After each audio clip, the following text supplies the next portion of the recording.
ütleme nii, et taas ikka lõõtsutama.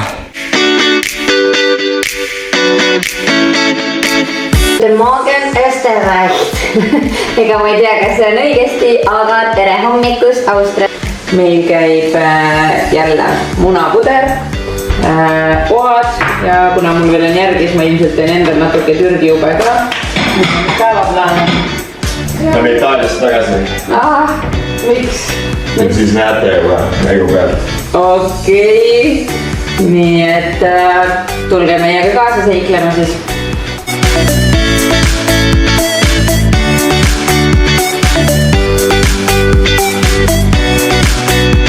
Väga ilus korter, mõnus hubane tunne on siin. Ja ma panen ööbimiste lingid video alla sisukirjeldussega. Nii et kui kunagi olete reisimas Euroopasse, siis salvestage endal video ära ja on ööbimiskoha vihjed võtta. See on emana ja see on isana. No, üks siin juba tõmbab laiali kohvrit. Mina pakil. Ai, kuule, plika, mille kallal sina oled? Mis sa said siit? Emme ehted või? Väike arakas.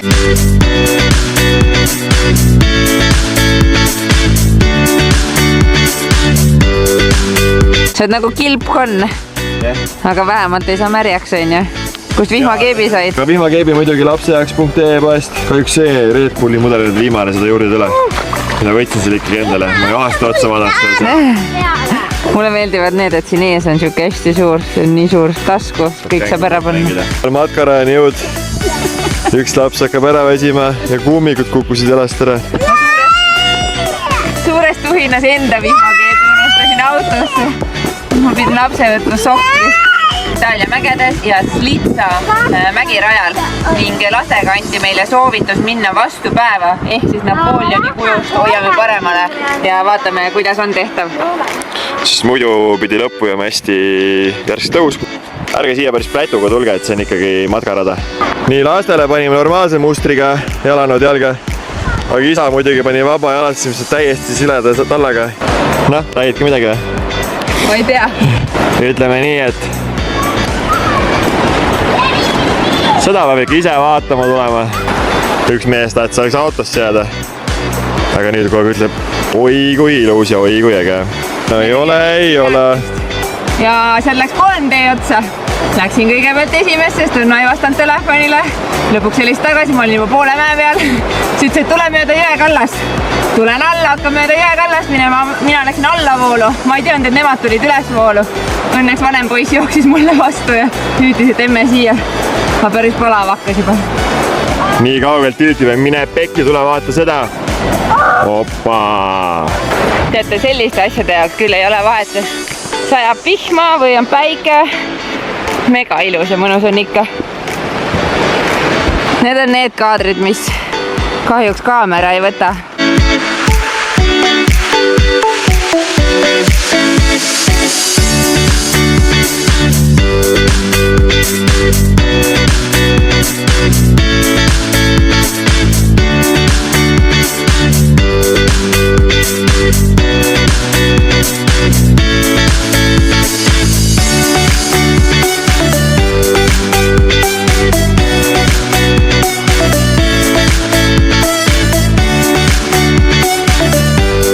Ilm on siiani mega, aga kuna poisid arvasid, et see on jooksuvõistlus, siis me tegime selle tund kopikatega läbi, aga kindlasti soovitan. Aga ladusin kõik kombed, vihmakeebid, asjad siia niimoodi kuivama, äärde kummikud ja no loodame, et kuivavad ära ja homme lubab päikselist ilma, nii et elame selle ühe päeva vihma üle.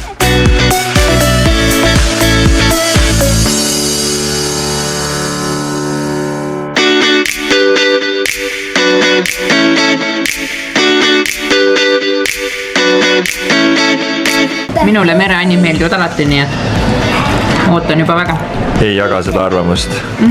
Kirjuta kommentaarid, kas oled mereanni sööja või mitte. Söö neid loomi, mis põllu peal ringi jooksevad.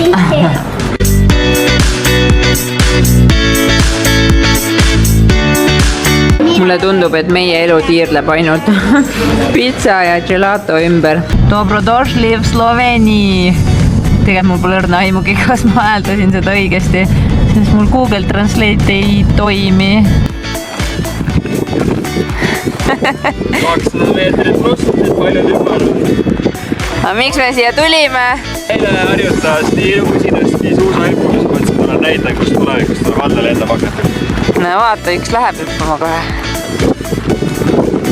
Aga jõhker keskus on siin tõesti. Kõrgus ja suurus ei tule siit üldse välja, aga no vaadake. Vaadake, kui väike on seal. Seal Tõnno. Ja see on lumesahk. Ja ma ei tea, kas te näete, aga näete seal treppide peal on ka inimesed.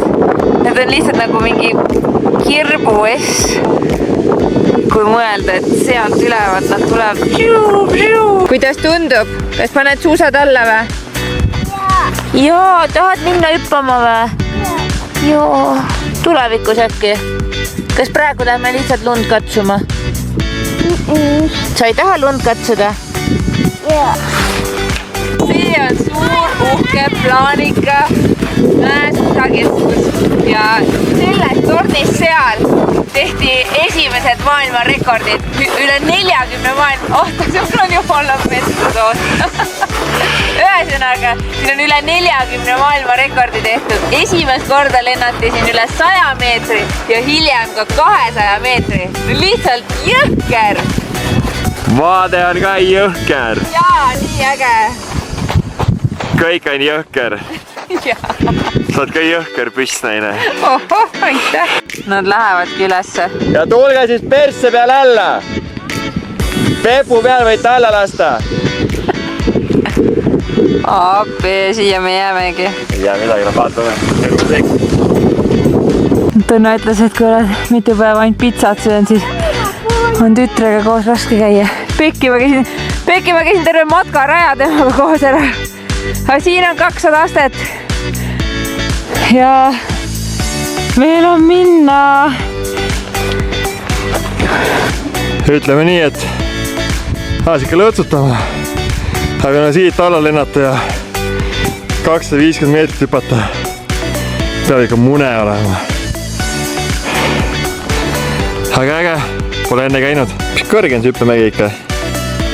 Sest seal, kus pere on, sealt alla on ju veel mingi 200 metre. Aga peab oma silmaga nägema, siis saab aru, kui kõrge see kõik on. Kes siia selline pilv peale, et Tõnno sealt tipust enam ei paistakski. Aga siin kõrval tegelikult kohe on ka madalamad mäed. Ja oota, palju ma lugesin neid trepiastmeid kokku? 750 pluss see viimane hüppe. Ja et... See ei ole hüppemägi, see on tegelikult lennumägi ja nad tulevad siit alla põhimõtteliselt 2 jalgpalliväljaku pikkuse maala, et siis saate arvestada, kui räige tegelikult see on.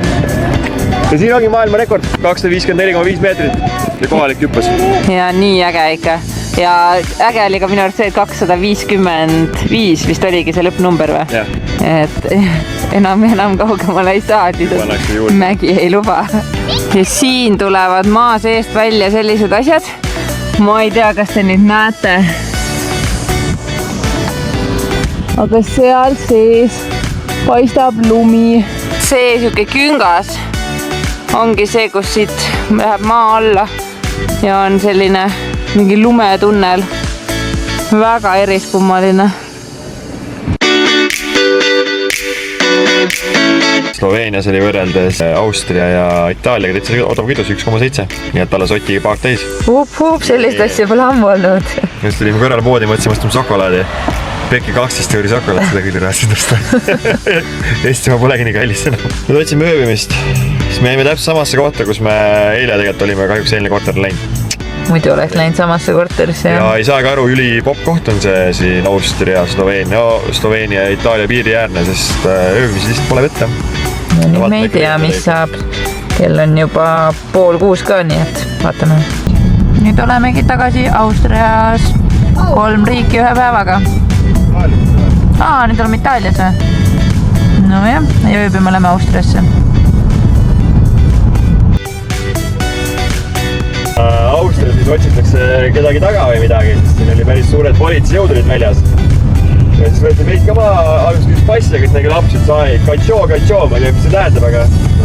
Ja isegi inimesed olid tee ääres neid nagu avalikult siin otsiti riideid läbi ja autod olid maas ja kohe näha pilgust oli neil, et nad otsisid kedagi või midagi. Jess, meil on Austria ööbimine ka tänaseks olemas. Me tänaseks sellise maja, selle teise korruse siis täpsemalt. Ja kohe varsti teeme tuuri ka. Palju ööbimine maksis? 6 eurot. Austria kohta suht niuke odavama poole, sinna on ikka päris kallid. Aga see piirkond, see Villachi piirkond, mis ta ongi suht kallis piirkond tundub. Sest hästi vähe on saada ja hinnad on ka ikka suht niuksed 200 pluss ikka. Kas see on raske või? Kas sa proovisid lükata? Ei proovinud või? No aga proovi siis korra. Äkki sa jaksad? Tundub, et me oleme väga rahulikus Austria mingis elamupiirkonnas. Kõik, kes mööda sõidavad, lehvitavad, tervitavad ja tunne on väga kodune. Oi, kui kollane valgus siin kaameras tundub. Tegelikult nii kollane päris ei ole asi. Aga selline suur köök saarega. Mees juba köögis toimetab.